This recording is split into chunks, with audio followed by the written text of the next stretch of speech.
उसको आप एक बार कंठस्थ कर लेंगे अच्छे से। यदि फिर भी किसी को कोई समस्या आती है, आपको उच्चारण में बाधा होती है, तो आप मुझसे पूछ सकते हैं व्यक्तिगत रूप से भी। लेकिन आज हम अगला प्रकरण देखते हैं। जैसे ही हम घी की आहुति, चावल की आहुति लगाते हैं पिछले वाले मंत्र से, तो उसके बाद जो अब नया प्रकरण है वो है प्राजापत्याहुति मंत्र का। तो हम इसे देखेंगे।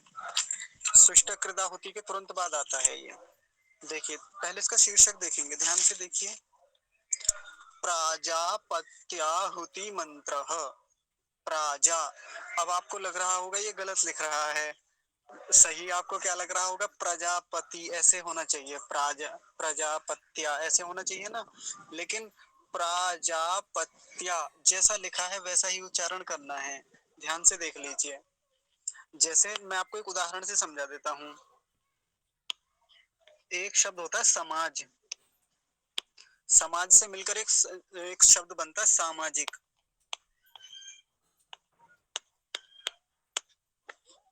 होता है ना सामाजिक। सामाजिक किसे कहते हैं? जो समाज से संबंधित हो उसको सामाजिक कहते हैं। आपने एक शब्द सुना होगा अर्थ। जो अर्थ से संबंधित हो उसको क्या कहते हैं? आर्थिक। और जो मन से संबंधित हो उसको क्या कहते हैं? मानसिक। है ना। तो ये आ की मात्रा लग जाती है अपने आप ही पहले वाले में। तो ये एक नियम है ऐसा, जिसके अनुसार ऐसे बदलाव होते हैं। ऐसे ही प्रजापति, तो प्रजापति से संबंधित जो होता है उसको बोलते हैं प्राजापत्य या प्राजापति। ऐसे करके आगे वो पूरा एक शब्द बनता है। ऐसे ही जैसे महर्षि पतंजलि का नाम आपने सुना होगा, तो महर्षि पतंजलि से संबंधित उसको क्या कहते हैं? पातंजल। आपने पढ़ा होगा, जो लोग योग दर्शन पढ़ते हैं, पातंजल। ऐसे ही कपिल मुनि का जो शास्त्र है सांख्य दर्शन, तो उसको क्या कहते हैं? कापिल शास्त्र। उसको कापिल शास्त्र भी कहते हैं। देखिए, नाम क्या है? कपिल। कपिल से मिलके क्या बना? कापिल शास्त्र। ऐसा करके। तो वैसे ही यहाँ है। आप ये ना समझे कि ये गलत लिखा हुआ है। प्रजापति से जो संबंधित है उसको क्या बोलेंगे? प्राजापत्या। ऐसे करके। तो ये शब्द पूरा क्या बना? प्राजापत्याहुति मंत्र। ठीक है। अब तो आसान है ना ये। अब मंत्र भी छोटा सा है, इसलिए इसको तो जल्दी समाप्त करेंगे आज। ओम प्रजापतये स्वाहा। प्रजापतये। आसान है ना, प्रजापतये। बस यहाँ ध्यान रखेंगे, पतये बोलना है। कभी ऐसा बोलते हैं प्रजापत्ये स्वाहा, ऐसे भी बोलते हैं कई सारे लोग। प्रजापत्ये ऐसा बोलते हैं, वो गलत उच्चारण होगा। तो सही उच्चारण क्या होगा? होगा प्रजापतये। पतये। अब अगला देखिए, ये वाली जो पंक्ति है, इदम प्रजापतये। प्रजापतये इदन्न मम। और ये तो सब आपके जाने पहचाने शब्द हैं, ये वाले है ना। ये वाले बस एक एक ही शब्द तो बदला है, प्रजापतये। ये ही आया है दोनों बार। तो ध्यान रखेंगे प्रजापतये शब्द का। ये मंत्र पूरा हो गया। एक बार और देख लीजिए। प्राजापत्याहुति मंत्र। ओम प्रजापतये स्वाहा। इदम प्रजापतये इदन्न मम। हाँ, ठीक है जी। तो ये मंत्र पूरा हो गया। अब अगला देखिए। आगे का आज हम एक नया प्रकरण और आरंभ करेंगे। ये बस इतना ही प्रकरण था, केवल घी की आहुति दी जाती है इससे। अगला प्रकरण क्या है? आज्याहुति मंत्राहा। अब 4 मंत्र आएंगे इसमें, इसलिए मंत्राहा शब्द लगाए। आज्याहुति मंत्राहा। आज्याहुति मंत्राहा। और देखिए यहाँ पर मैंने कोष्ठक में एक शब्द और लिखा हुआ है, पवमानाहुतयः। इनको पवमानाहुति भी बोलते हैं। पवमानाहुतयः ऐसे करके लिखा है ना। तो इसमें से कुछ भी बोल लीजिए, आपको जो ठीक लगे। दोनों को देखेंगे। पहला शब्द पुनः देख लीजिए। आज्याहुति मंत्राः। मंत्राः क्यों बोला? क्योंकि अब 4 मंत्र आएंगे आगे। एक मंत्र होता तो यहाँ मंत्रः लिखते। अब 4 मंत्र आएंगे आगे, 2 या 2 से अधिक मंत्रों के लिए मंत्राः ऐसा शब्द हम प्रयोग में लाते हैं। और ब्रैकेट में क्या लिखा हुआ है वो भी देखिए। पवमानाहुतयः। पवमाना। अब कुछ लोग इसको क्या बोलेंगे, पवमाना, पव नहीं पव, वकार को पूरा रखना है, इसलिए मैं कहता हूँ बहुत ध्यान से देखेंगे इस चीज को। पवमाना हुतयः, और हुतयः में देखिए तकार भी पूरा है, इसको भी पूरा रखेंगे तो क्या बनेगा, हुतयः। नहीं तो कुछ लोग क्या बोल सकते हैं, हुत्यः, हुत्यः, ऐसा नहीं, हुतयः।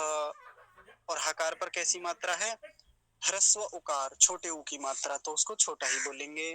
पूरा शब्द क्या हो गया, पवमानाहुतयः, ऐसा हो गया। ठीक है जी, शीर्षक पूरा हो गया। अब आप मंत्र को देखिए, और मंत्र का जो पहला हिस्सा है ये वाला, ये आपका जाना पहचाना है, कई बार आया है। पहली बात तो गायत्री मंत्र में आ गया था, और दूसरी बात कहाँ आया था ये, कोई बताएंगे कहाँ आया था ये, याद दिलाइए। अग्नि प्रज्वलित समय। क्या बात है, बहुत सुंदर। जब हम दीप प्रज्वलित करते हैं, अग्नि प्रज्वलित करते हैं, तब इसको बोलते हैं, और इतना ही बोला जाता है बस, ओम भूर भुवः स्वः। इसका मतलब ये अच्छी बात है कि आप लोग ध्यान रखते हैं, और आप हवन करते भी होंगे घर पे, नहीं भी करते तो कोई बात नहीं, आपको पता है, ये बड़ी अच्छी बात है। अगला शब्द देखिए, अग्न।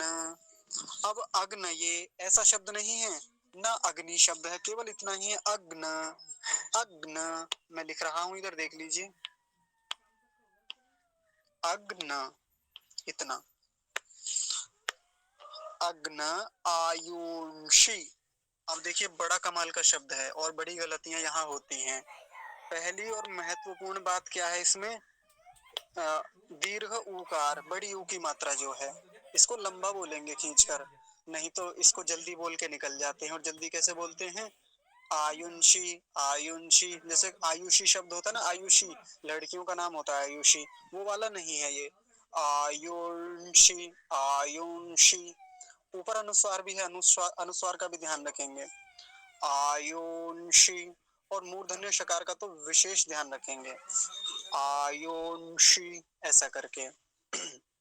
हो गया ये वाला शब्द। अब अगला शब्द देखिए, पवस, पवस, इनको मिलके क्या बना, पवस, ऐसा शब्द बना ये। नहीं तो यहाँ भी एक गलती होती है, क्या गलती होती है, पवस बोल देते हैं, पवस, ये गलत बात है, पवस नहीं बोलेंगे। पवस कब बोलते, जब सकार आधा होता, हलंत होता, लेकिन हलंत नहीं है तो क्या बोलेंगे, पवस, ऐसा बोलेंगे, पवस। अगला शब्द देखिए, आ। ये आपको लग रहा होगा ये तो केवल वर्ण है, लेकिन ये अपने आप में शब्द भी होता है, इसका एक बहुत शानदार अर्थ आपको बताएंगे जब इनका अर्थ देखेंगे। पवस आ। अगला देखिए, अगला शब्द थोड़ा सा कठिन है, लेकिन आसान कर देते हैं इसे, देखिए, सुवोर्ज, सुवोर्ज मिशम,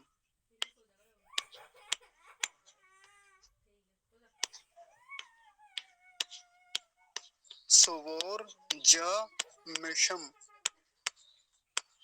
आपकी आसानी के लिए 3 स्थानों पर तोड़ दिया इसे।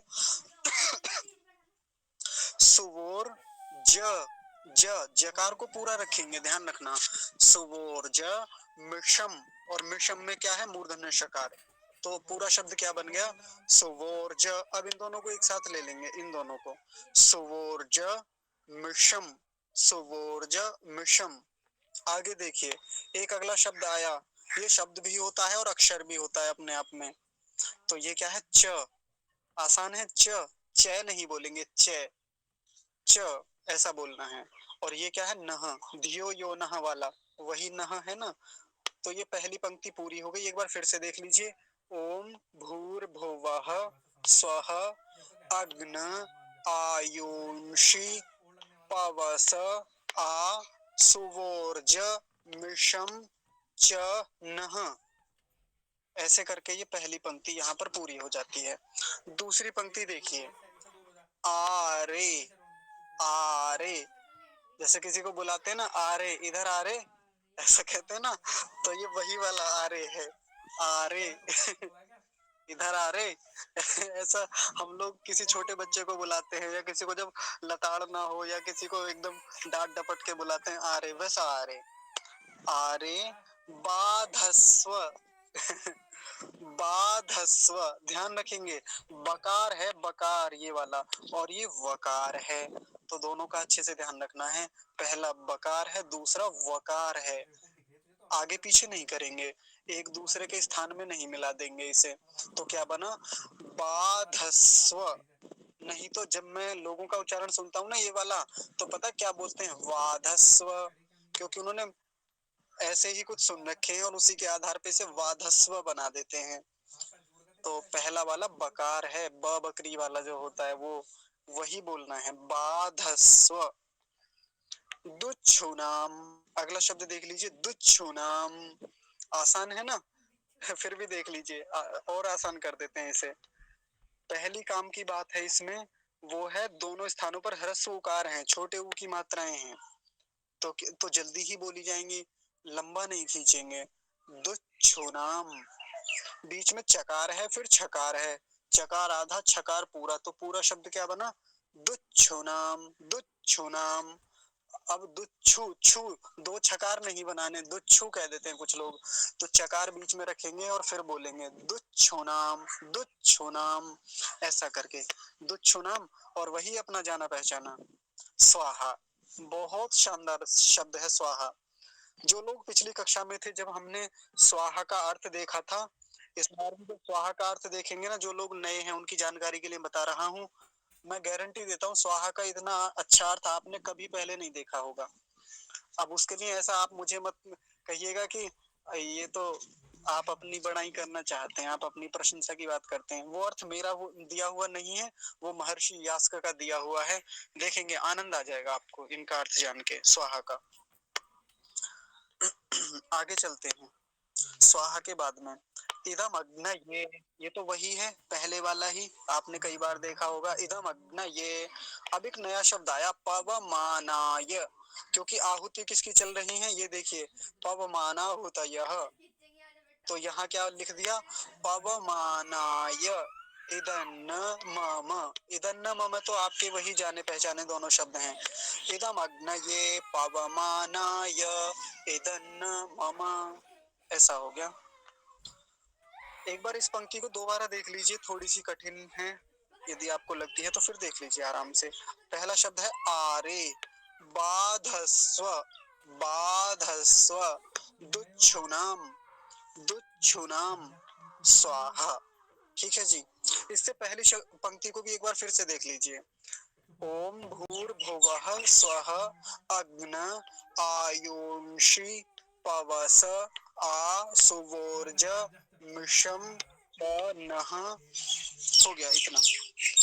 और एक बार शीर्षक और देख लीजिए फिर से, आपका पक्का हो जाएगा, आज्या हुति मंत्राः पवमानाहुतयः, ऐसा। तो मेरी ओर से तो ये मंत्र पूरा होता है। एक बार इसका मैं प्रवाह से उच्चारण किए देता हूँ, और फिर भी किसी को कोई बात समझ में ना आए तो आप पूछ लीजिएगा। देखिए, आज्याहुति मंत्राः पवमानाहुतयः, ओम भूर्भुवः स्वः अग्न आयुंषि पवस आ सुवोर्जमिषञ्चनः आरे बाधस्व दुच्छुनां स्वाहा इदमग्नये पवमानाय इदन्न मम। तो ऐसे इस मंत्र का उच्चारण यहाँ पर पूरा होता है। यदि किसी को कुछ पूछना हो, कोई बात समझ में ना आई हो, तो आप पूछ सकते हैं।